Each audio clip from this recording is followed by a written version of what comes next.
So I welcome all the delegates, and I will give you a few tips and notes on the general FSI, as earlier speaker Mr. Nikhil Dixit has already enlightened you on the MHADA FSI.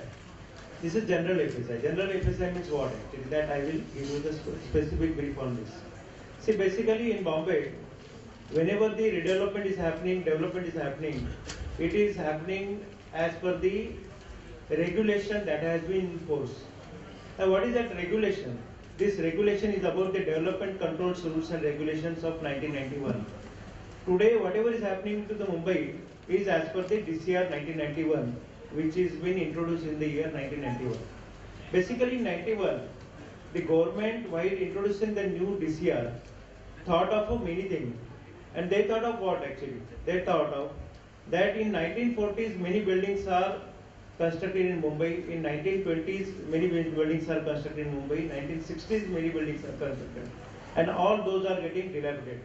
And in 1991 they were into the position of dilapidated condition. So government thought of how to resolve the issues of those buildings which are in a dilapidated condition, structurally very bad in condition, and how to develop those buildings in 1991. That is prior to 21 years almost. So government thought of, and they formulated one big committee, and they have done some all exercise, and then they have introduced the new law into the DCR, and that is what is we call about the TDR, that is the transfer of development right. Generally इसको विकास हस्तांतरण बोलते हैं, यानी transfer of development right. And because of this transfer of development right, the redevelopment could take place as far as the old buildings are concerned.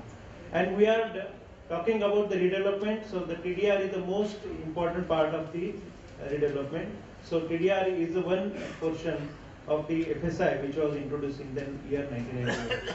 Friends, when I am giving you a few tips on the redevelopment and then FSI concept, basically I would like to give you some knowledge about the FSI, how the FSI is available, what is the quantum of FSI which is available, and how it is to be utilized, for whom, what is the FSI availability.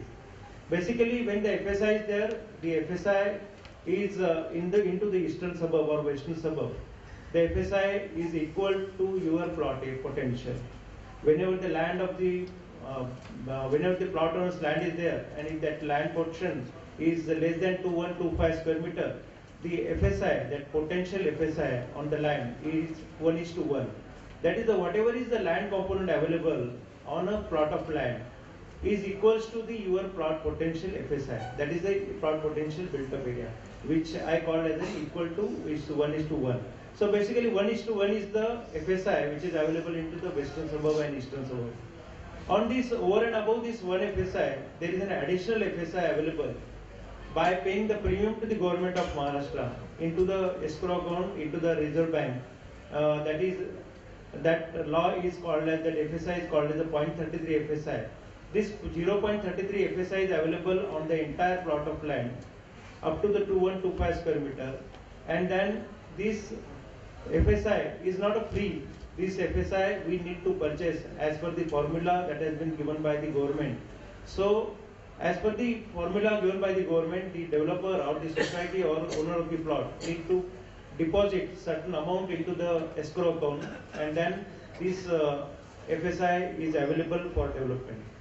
Over and above this 0.33 FSI, there is an additional FSI available in the form of transfer of development right. We always call it as TDR. So this FSI is to be purchased from the open market. Generally there is a cartel, there is a body, there are players into the market who generate the transfer TDR, and they generally sell as per their convenience into the market. So there is an option available for a society or owner to purchase the TDR from the open market. It is to be purchased in the name of the society whenever the redevelopment is happening. So this 67% is also available by paying the payment to owner of the cartel or the owner of the TDR lobby. And then there is an additional FSI. Means if I add together your basic potential FSI 1, then 1 plus 0.33, the 0.33 is an additional FSI, and over and above this is another 0.67. So altogether, if you add altogether, it becomes 2 FSI. On these 2 FSI, there is an additional FSI again available by virtue of the recent regulation which has happened in the 6th of January 2012. And in the 6th of January 2012, the government has declared an additional incentive FSI in the form of fungible FSI. This fungible FSI is available at the rate of 35% on the built-up area which is permitted on the plot. Overall built-up area permitted on the plot. So this 35% fungible FSI is available by paying the premium to again the government of Maharashtra into the Reserve Bank by depositing the amount into the Reserve Bank, that is in the escrow account of infrastructure fund, and this is available by paying 60% of the ready reckoner rate. So whatever is the prevailing ready reckoner rate, wherever your society is located, the developer, society owner need to pay at the rate of 60% of the ready reckoner rate. The availability of the FSI is 35% over and above the permitted built-up area. So in our case, whenever the plot of land is less than 2125 square meter, if you add together the 2 FSI multiplied by 35%, so it becomes 2.7. Then it becomes 2.7. That means the upper cap of a development on a plot of land is 2.7. Whenever the development is happening, the ultimate maximum potential FSI available is 2.7. Now, whenever the plot of the land is more than 2125 square meter and is less than 2500 square meter and 2500 meter, in that case, the basic plot potential FSI is restricted to 2125 square meter, and this 2125 square meter on the total plot, the available FSI is again 67% of the total plot and the 33% of the total plot. So, but the basic potential FSI has been reduced to 2125, means 2499 if it is the plot. Then also it is restricted to 2125 square meter. That is what is in submission. See, if your plot is more than 2500 and it is more than 2500 and the net plot, not the gross plot, net plot, in that case the FSI behaves differently. The plot potential FSI, which is equal to the 1:1, is now reduced by 15% RG. That is a mandatory deduction of recreation ground. 15% RG. So 1 minus 0.15, it amounts to 0.85. So your plot potential FSI becomes 0.85 in the event your plot size is more than 2500 meter. On this again, there is an 0.33 FSI on the total plot by paying the premium to the government of Maharashtra. And again, there over and above this, there is an FSI available at 67%. That is the TDR component. So if you add together, the one is the plot potential is supposed to be, but there is a reduction of RG. So the 0.15 is the RG. Then it amounts to 0.85. On 0.85, there is an addition of 0.33 FSI, and there is an addition of 0.67 FSI. If you add together all those figures, it will appear like 2.5. It will appear like a 2.5. So the 2.5 is the upper cap of the FSI that is available on any plot of land which is more than 2500 square meter.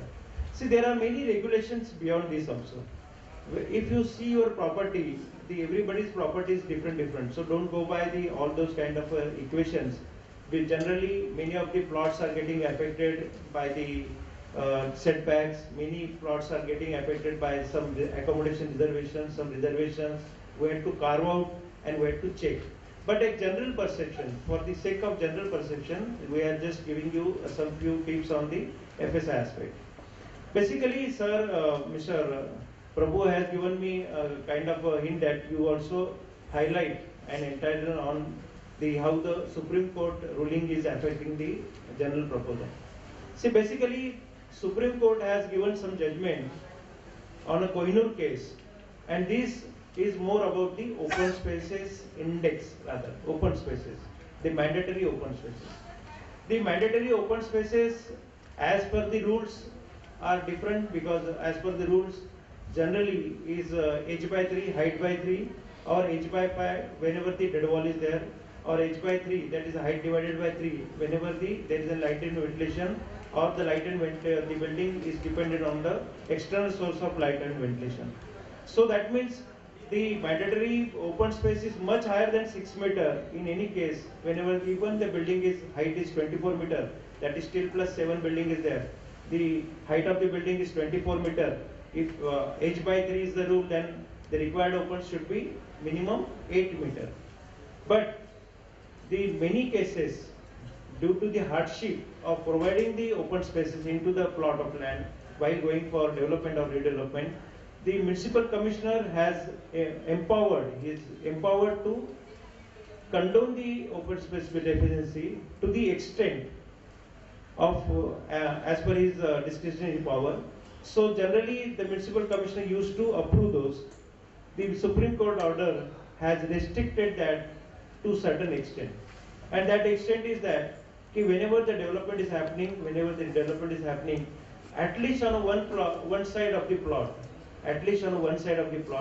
there should be minimum 6 meter open space, and that this 6 meter open space should be provided without any obstructions. What is obstruction? Obstruction is like a cantilever portion. Obstruction is like a stack parking format. Obstruction is like a balconies. Obstruction like chhajjas. Any kind of projections. So it should be kept permanently open throughout the open to, and that minimum should be 6 meter. The law again says whenever there is a two-side road, if it happens any of the plot is having two-side roads, then in that case this 6 meter is not mandatory till that height of another 30 meter. Actually by rule it is 24 meter, but nowadays they are giving some concessions up to 30 meters, that is still plus 9 building. So this law or Supreme Court judgment is affecting especially those plots which are abutting to the only one side road, and only a plot having the one side road and plot with the 6 meter open spaces, there is hardly any space available in the plot of land, and that is giving a more hardship into the development and redevelopment. The earlier speaker has already given you the kind of tips on cluster development. Now those kind of hardships only lead to cluster development. Whenever there is an odd shape of plot and having only one side road, it will be very difficult to provide 6 meter road, 6 meters open space, and again plan for the balance component for utilization of the FSI. So all these are more about the FSI.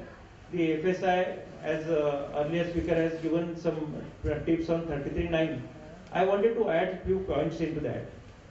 33.9 policy is only applicable whenever your plot is abutting to any 18.30 meter road.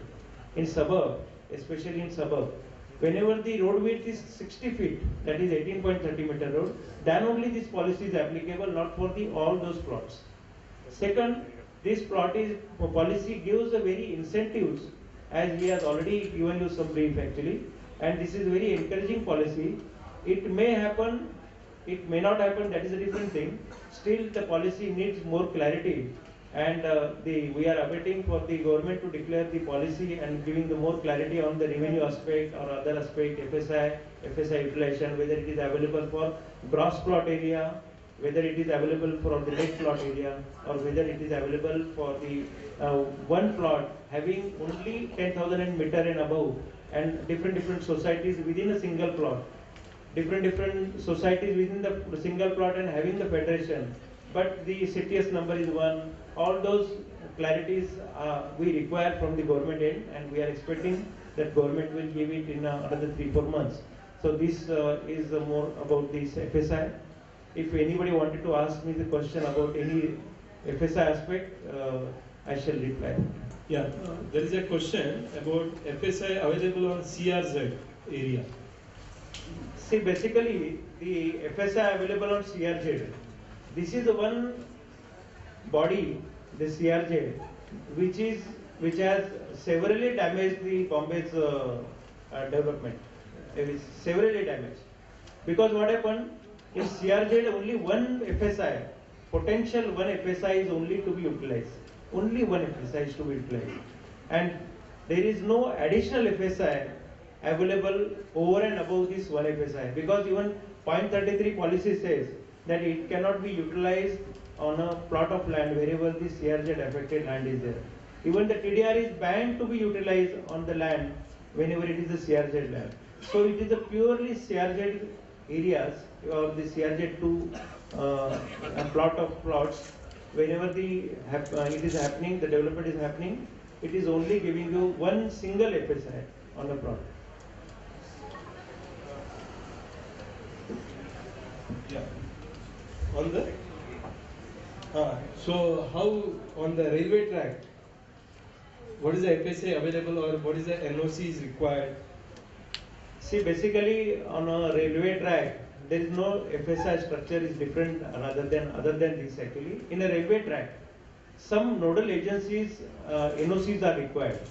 Like there is a railway, so naturally if it is a central railway, then central railway department's NOC is required, because whenever the land is touching to the railway corridor or abutting to the railway corridor, and that means the plot is getting influence due to the railway corridor, and that 30-meter corridor is we need to apply to the central government, central railway or western railway department.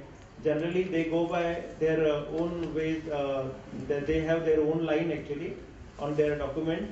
They check your city survey plan, they check your DP plan, they check your survey plan, and then they generally prefer the 30-meter as a buffer line between the railway track and the plot of this building line. And the alignment of the building is not the building which is existing in adjacent property. The alignment is as per their focus on the further development, because now in western corridor they are declaring 6th railway corridor, and this, if any property is having any influence on a railway corridor, I just wanted to make a certain point and caution to you. What is this caution actually? Recently in the last year's budget, railway budget, and even the finance minister budget, the Bombay-Delhi corridor has been declared, Bombay-Delhi corridor, that is the industrial corridor.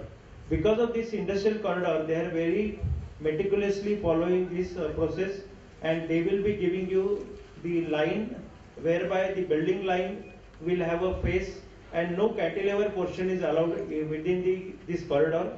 But as far as the FSI is concerned, there is no change into the FSI. Your full potential FSI will remain.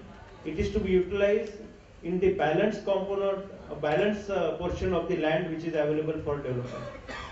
There is a setback of the road. Now, because of the DP road is already consumed. So, as against 1 FSI, 1.4 is already consumed. Now, further there is a setback. So, how BMC will compensate or what is the loss that is going to happen? See, generally, this situation is generally faced by many of the societies.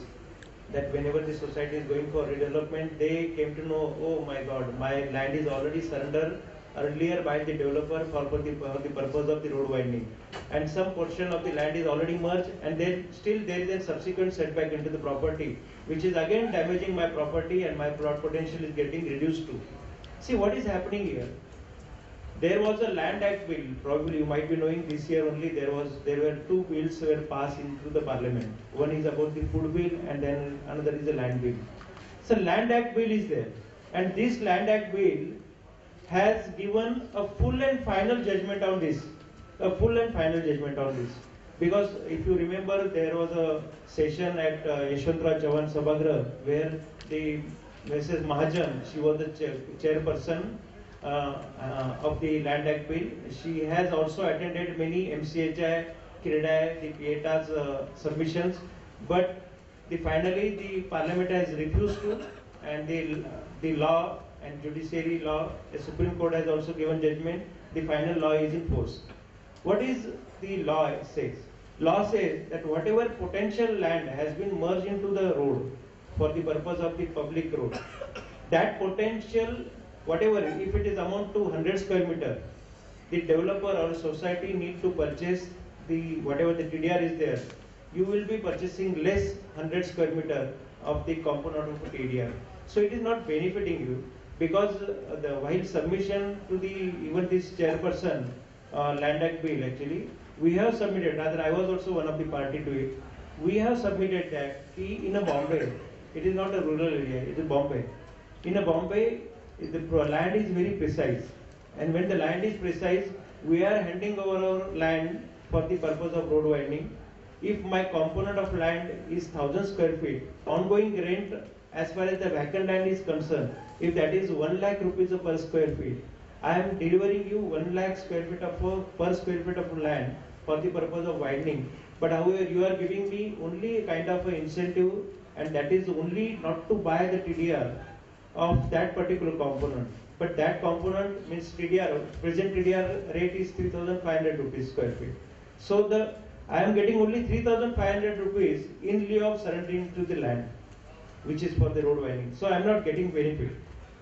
So in a land, whenever the redevelopment is happening, subsequent setback, earlier setback is already handed over, further to that also there is a setback. So in that case, the land potential is reduced. Your developer or you society will not have any kind of a incentive over and above that plot potential. The plot potential FSI of 2.5 or 2.7 will remain intact. Only there is a relief in the kind of not to purchase the TDR component to the equivalent portion which is already surrendered for the public road. Thank you.